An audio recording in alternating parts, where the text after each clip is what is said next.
voilà plusieurs mois, voire plusieurs années que vous êtes célibataire. Et le moins que l'on puisse dire, eh bien, c'est que vous devenez désespéré, ce que je peux comprendre. Parce que soit vous enchaînez des relations pour au final vous retrouver seul ou mal accompagné, ou alors eh bien vous ne trouvez personne. Je suis certaine que pourtant vous avez essayé de provoquer le destin en testant les soirées entre amis, les soirées speed dating, les sites de rencontres, etc. Mais que ça n'a pas rendu grand-chose. Et puis, on a dû vous dire aussi que l'amour vous arrive au moment où on s'y attend le moins, mais c'est vrai que ça commence à faire long. Donc, pourquoi c'est si difficile de trouver l'amour, la bonne personne qui corresponde à nous parfaitement? Je vous en parle de suite, mais avant, bonjour à tous, bienvenue sur ma chaîne. Je suis Sylvie, Love Coach spécialisée dans les relations amoureuses. N'hésitez pas à liker, à vous abonner à ma chaîne, c'est ce qui va en tout cas la faire grandir. Alors, pour en revenir à notre conversation, eh bien, il y a plusieurs possibilités qui peuvent rentrer en ligne. Et je vous conseille en tout cas de rester jusqu'à la fin pour trouver votre cas. Je dis toujours qu'on a 95% d'inconscient et 5% de conscient, et ça tant bien même en tout cas que vous vouliez être absolument en couple. Il se passe bien des choses en tout cas dans votre tête. Alors, parlons peu, parlons bien. Parfois, la quête de l'amour est peut être compliquée. Et ça, qu'on soit un homme ou une femme. On se retrouve parfois avec des attentes qui sont, on va dire, très élevées. Comme chercher une personne charmante, une personne intentionnée, sportive, puis peut-être bien d'autres critères. Alors attention, parce que j'en parle, en tout cas dans mes formations, que l'on doit savoir qui on veut comme personne. Ça, c'est important. Il y a toute une stratégie pour y arriver, d'accord? Mais pour l'instant, soyons réalistes. La personne parfaite n'existe pas. Et surtout pas, en tout cas, dès le premier rendez-vous.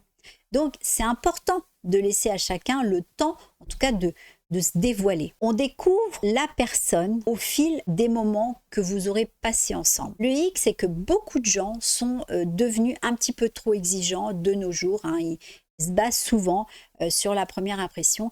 Et là, eh bien, ils ratent parfois une chance avec une personne qui peut-être serait formidable. On va dire si, par exemple, vous avez trouvé une personne sur Internet, pas, sur un site de rencontre, vous vous êtes fait une image, vous l'avez eu au téléphone plusieurs fois, et puis au moment du rendez-vous, il y a quelque chose qui ne va pas. Et puis aussi, c'est vrai qu'il y a certaines personnes qui veulent ressentir le coup de foudre de suite, mais le problème, eh bien, c'est que ça peut prendre en tout cas un peu plus de temps, voire même peut-être quelques semaines. Donc, c'est crucial de prendre le temps de découvrir l'autre, lui offrir justement une seconde chance, parce que entre le stress du premier rendez-vous et la perte d'habitude des rencontres, parce que oui, quand on est un petit peu plus âgé et qu'on se remet en tout cas dans les rencontres, il faut parfois un moment pour se remettre dans les sorties avec quelqu'un, parce qu'on n'a plus l'habitude. Il y a peut-être un petit peu un manque de confiance en soi justement qui vient s'y mettre là, parce qu'on n'a plus l'habitude. Et puis n'oubliez surtout pas non plus que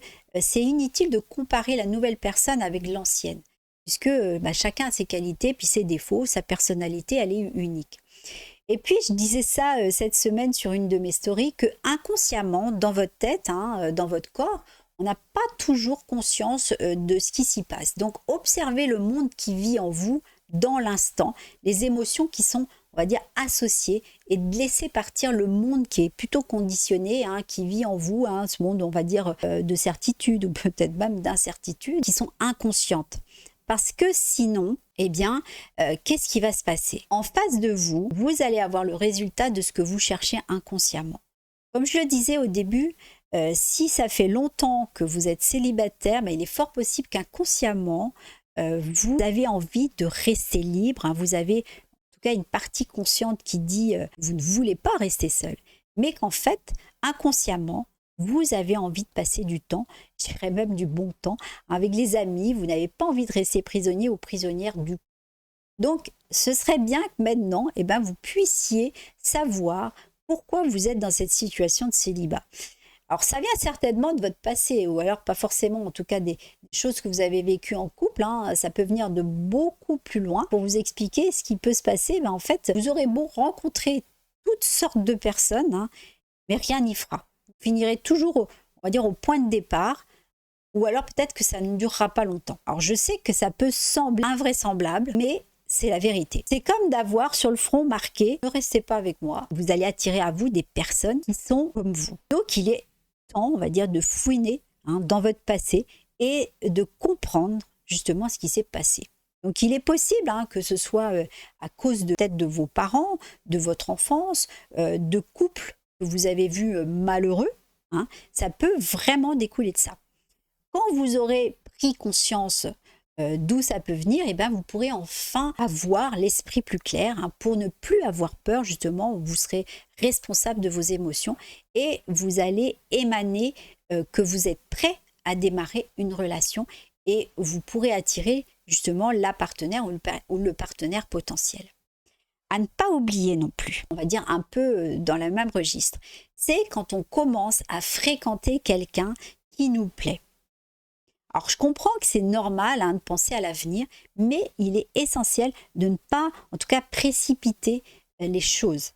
Alors, ne pas brûler les étapes. Prenez le temps de construire quelque chose de solide avant de penser, on va dire, à un engagement à long terme. Dans cette continuité, de nos jours, c'est difficile de rencontrer quelqu'un dans la vie de tous les jours. Entre, on va dire, les gens qui sont pressés, ceux qui ont du mal avec la communication, c'est certain que ça peut devenir, on va dire, un défi. Si en plus, vous êtes du genre à rester souvent chez vous, ça va être un petit peu compliqué de croiser de nouvelles personnes.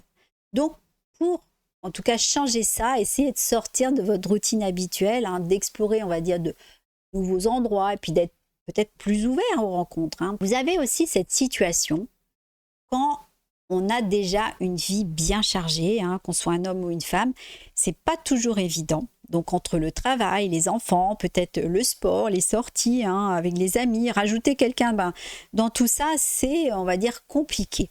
Surtout quand on est un petit peu plus âgé et qu'on a ces petites habitudes bien installées, n'est-ce pas? Mais bon, alors, ça ne veut pas dire que c'est mission impossible de trouver quelqu'un qui colle en tout cas avec vous, qui peut s'ajuster en tout cas à votre vie. L'essentiel, c'est de parler ouvertement dès le début avec la personne pour qu'elle sache en tout cas à quoi s'attendre. Ensuite, c'est à vous de faire des efforts pour intégrer votre nouvel amour dans votre vie. Parfois, ça veut dire faire quelques compromis, par exemple, préférer passer une soirée avec votre partenaire plutôt qu'avec vos amis. L'important, c'est de trouver un équilibre pour que la relation fonctionne bien. Une autre probabilité, trouver l'amour, c'est pas seulement une histoire de chance. C'est aussi lié à ce que vous faites, on va dire de 9h à 17h, parfois plus. En tout cas, que vous soyez dans un bureau ou à l'usine ou ailleurs, le travail, c'est pas seulement pour payer vos factures, c'est aussi un morceau de pulse de l'amour. En fait, votre travail vous donne plus que de l'argent. Il vous offre une stabilité émotionnelle et ça, c'est attirant.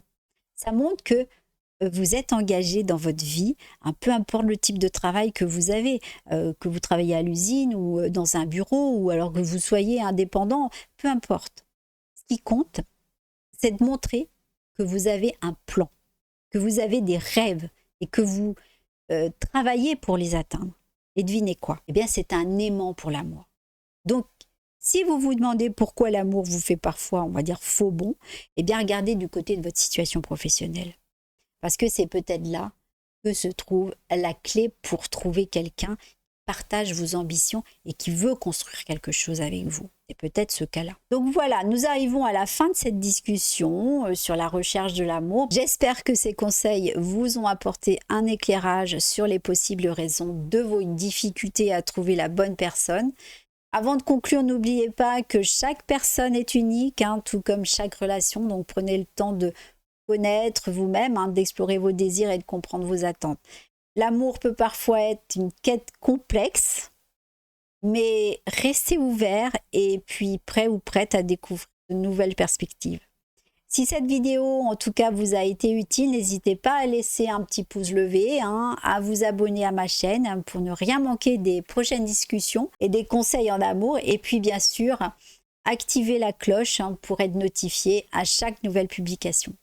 Rappelez-vous, trouver l'amour ne se résume pas à une formule magique, mais avec un petit peu de compréhension de soi et puis des efforts conscients, vous pourrez créer une base solide pour une relation épanouissante. Je vous remercie d'avoir été avec moi aujourd'hui et je vous souhaite le meilleur dans votre recherche de l'amour. Prenez soin de vous et à bientôt.